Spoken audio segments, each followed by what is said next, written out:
They were sleeping soundly. They did not need a lamp. They slept in darkness. "Mother!" she cried, grabbing her shoulder. "Mother!" Without permission, she climbed into the bed and huddled under the warm covers next to her mother. What is it?" Her mother struggled to form words. "Mary?"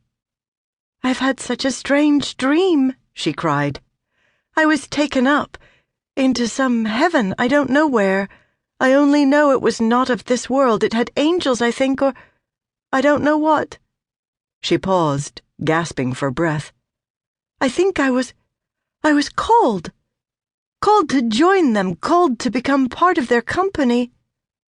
But it had been frightening, and she had not been sure she wanted to join them. Now her father sat up. "What's this?" he said.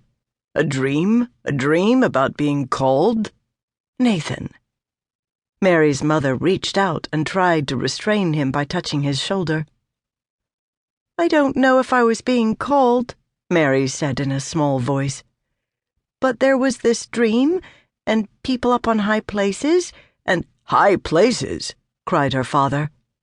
"That is where the ancient heathen idols were. In the high places." "But not up on pedestals," Mary said. "This was different.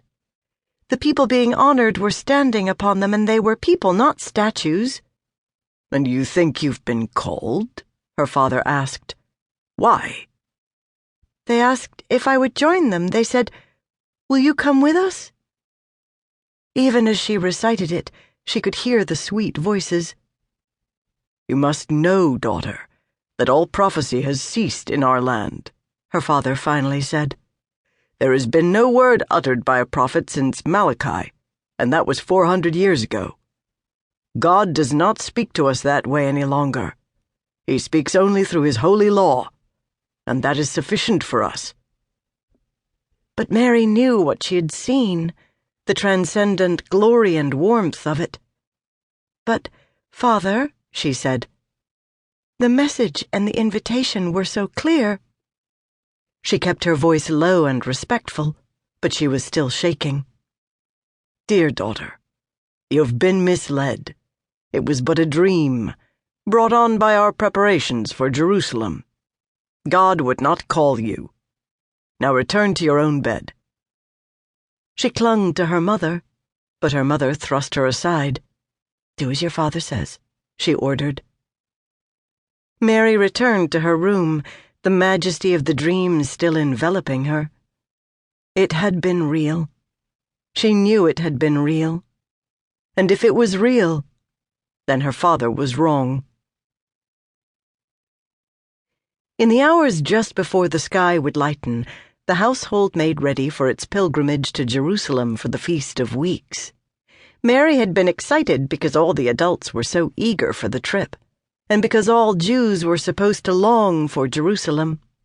But she had most looked forward to the journey itself, for the 7-year-old had never been outside Magdala, and there were sure to be adventures on the way.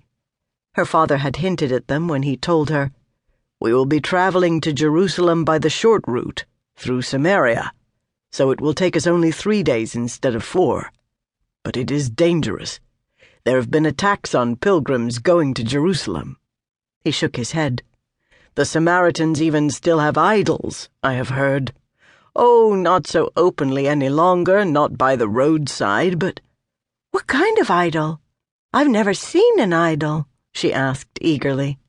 "Pray that you never do." "But how will I know an idol if I see one?" "You'll know," her father said, "and you must shun it." "But—" "That's enough." Now Mary remembered this, but all her earlier curiosity about Jerusalem was eclipsed by the dream, still so vivid to her in the darkness. Busying herself with the final preparations, Mary's mother, Zebedah, had suddenly broken off measuring grain into the travel sacks and bent down to her daughter. She did not mention the dream. Instead, she said, "Now, as for this trip, you must not mingle with any of the other families coming, except for the few I tell you are acceptable. So many people